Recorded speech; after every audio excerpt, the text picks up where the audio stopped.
Hi everybody, here we're going to go over the general instructions and for how to complete the gravity lab. So there's an actual set of written instructions, and that's going to be posted on Blackboard as a PDF file, and this is what it's going to look like here. So it's going to be, I believe, 3 pages. So these are going to be the actual instructions that you're going to read, and you're going to concentrate on the experimental procedure here, number 1, 2, all the way up to number 8. And in the instructions, there's also a theoretical section that you should read, and you're going to apply, you're going to use equation 3.1 and 3.2. So these are going to be the instructions for the lab, but I'm going to also give you an overview of how to complete the Excel spreadsheet. So let's go ahead and look at the next part then. So here, once you open up the Excel lab, make sure you enter your student ID, your capital number, capital letter, and then the numbers. And then the next thing is there's an internet link. You can either type this into Google, or you can click on this link over here. And when you do that, this page here is going to show up. And you're just going to click on this image. And then you're going to click on intro. So, and this is going to be where you're going to perform the lab. You're just going to move this thing side to side, and you're going to make some adjustments and take some measurements. But we'll come back to that in a little bit. So let's see the different parts of the Excel spreadsheet.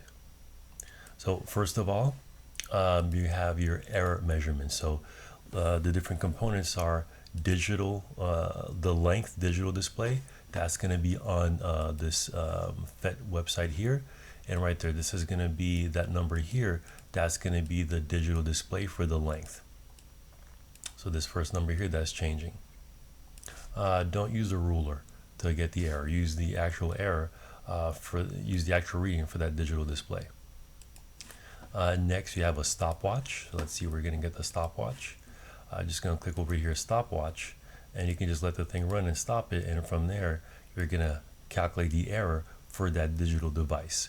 And remember here, the last digit is not fluctuating, so refer to the error analysis lecture in order to find the error for the stopwatch based on that. The next device is going to be the mass display. So here, that's just going to be this digital mass setting here. So whatever number you see there, again, consider that that last digit is not fluctuating, and based on the error analysis lecture, define what the error for that display is going to be. And so that's going to be your digital mass display error. And next is going to be the protractor. So right here is the protractor, and you just have to actually look at that angle, but I recommend that you zoom in to find out the value for the smallest tick mark, and that's going to give you the error for the protractor. So this is going to be the protractor here. So you'll get your errors, and don't forget to include the units for each of those instruments. Whatever those errors are going to be, make sure that they're converted into SI. That's the first part. And then the next thing is the definition of terms. So length is going to be capital L. Error and length is going to be sigma L. Mass is going to be variable m. Error and mass is going to be sigma m. And so on. You have these different terms here.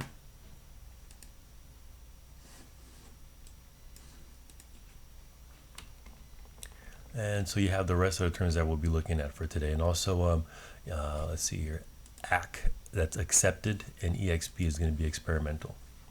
Okay, so that's the terminology. The next part is section 3, which is your FET setting. So it says that you have to go to FET and set gravity to Earth, and you're going to set friction to the 5th tick mark. So then you'll go here. You can change the gravity to whatever you want. Make sure you set it to Earth.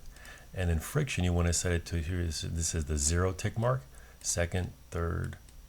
Well, actually, no. Well, yeah, 0, 1st, 2nd, 3rd. So you're going to set it to the 5th tick mark, whichever one that is there. And make sure, just to be safe, so I know that you did it, enter those values here too. The value that you set the tick for gravity in the FET web page, and also the value that you set the friction to. You'll select it from that list there, whatever those are. And that's going to be it for the setting up for your experiment. So you're going to have friction set to a particular value. You're going to have gravity set to another value. And now you can begin the experiment. So here it says read procedure 2 in the instruction manual and complete section 5 and 6. So if you look at it, there's only section 4 and 5. So here this is section 4, and here this is section 5. So let's go to the manual. So in the manual, you can see right here, this is section 2. So I can't highlight the whole thing there, but everything in this section here, 4 and 5, you're gonna get the instructions over here in section 2. So you'll have to read that. But I'm gonna go over that myself here.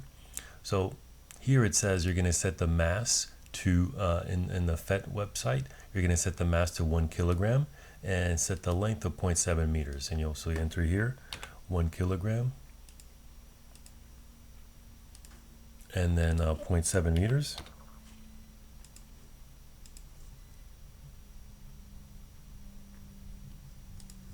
And you have to do the same thing on the PhET website. So then you'll go to here, you're gonna set the length to, or the mass to 1 kilogram and the length of 0.7. So mass is already at 0.1, you're gonna set the length to 0.7.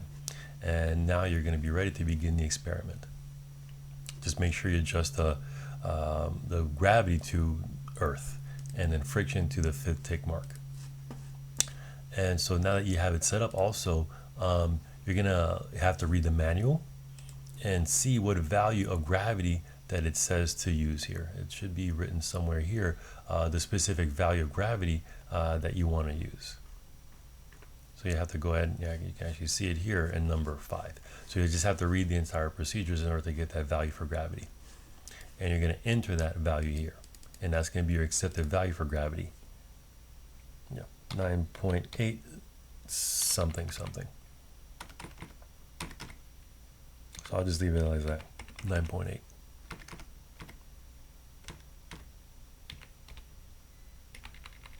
Whatever, however many decimal places is written over here in procedure number 5.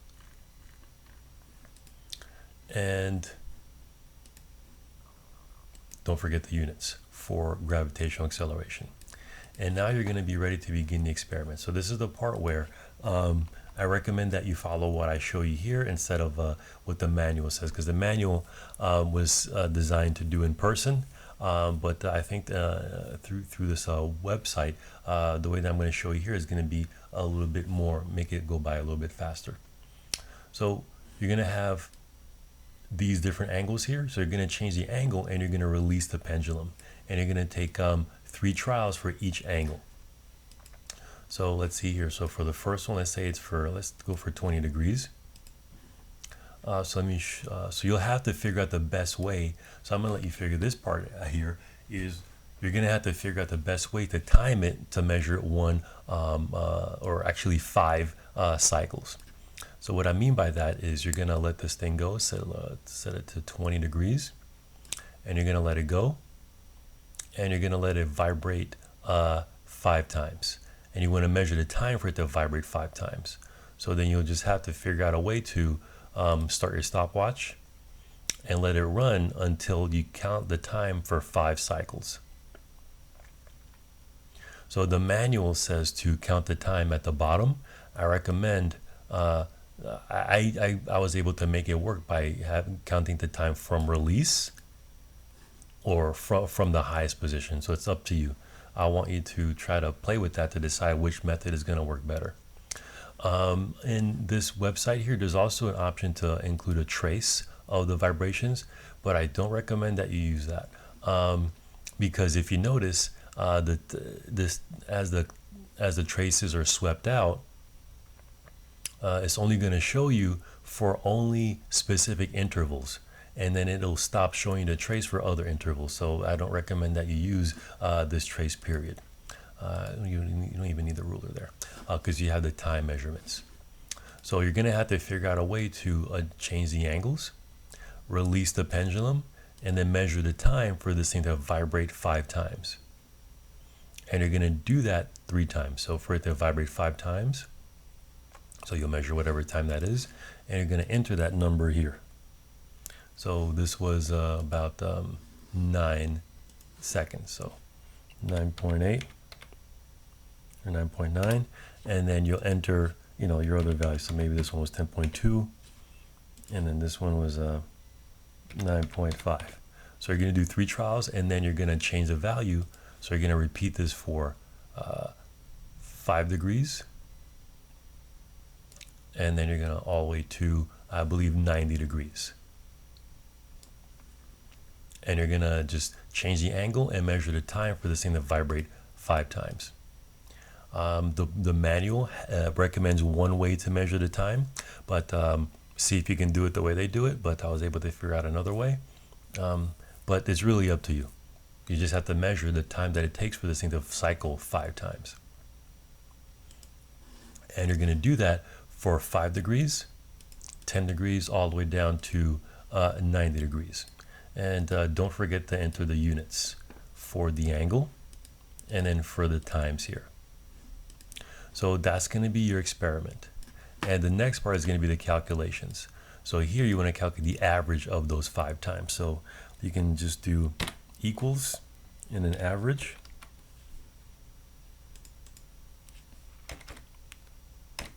And then drag it across these numbers here. And that'll give you the average. And next, you want to calculate the experimental value for the period. So here, you actually have to use an equation, and the equations are going to be defined at the bottom here. So here, this equation tells you that to get the period is the time for 5 cycles divided by 5. So that's what you'll do here. You're going to take this as the time for 5 cycles. So the period is going to be this number divided by 5. And that's going to be the experimental period.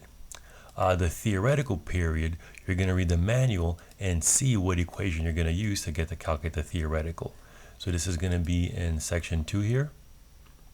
And this tells you in section 2 what equation you're going to have to use to calculate the theoretical value for the period. And you're going to enter that number there. And the last thing is to calculate the percent error. And the percent error is also defined at the bottom here, right there, percent error.